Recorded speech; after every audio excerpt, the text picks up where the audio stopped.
Welcome to Let Me Fix This. Enjoy the video. In this video, I will explain how to make a roux for jambalaya. To begin, gather your ingredients and equipment. You'll need equal parts fat and all-purpose flour. A common starting point is 1/2 cup of each. For the fat, vegetable oil, butter, or even bacon grease works wonderfully. Ensure you have a sturdy, heavy-bottomed pot or a cast iron skillet, as this will provide the consistent heat necessary for a perfect roux. Having everything ready makes the process much smoother. Now let's get cooking. Place your pot or skillet over medium-low heat and add your chosen fat. Allow it to heat gently until it shimmers, but don't let it smoke. Next, gradually whisk in the all-purpose flour. Continue whisking until a smooth, thick paste forms. This initial mixture will be a pale, creamy color.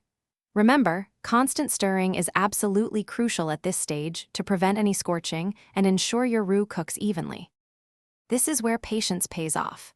Continue stirring your roux over medium-low heat. Over the next 15 to 20 minutes, you'll observe a beautiful transformation. The roux will gradually darken, moving from a light blonde to a peanut butter shade, and then to a rich milk chocolate color.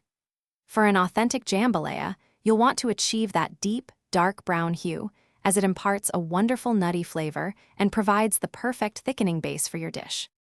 Once your roux reaches that beautiful dark brown color, resembling milk chocolate, it's time to act quickly. Immediately remove the pot from the heat. This is the perfect moment to add your holy trinity, diced onions, celery, and bell peppers. The residual heat from the roux will instantly begin to cook these vegetables, stopping the roux from burning and infusing your dish with incredible flavor. Your perfectly crafted roux is now ready to be the heart of your delicious jambalaya. Thanks for watching. If you found this helpful, don't forget to like and subscribe.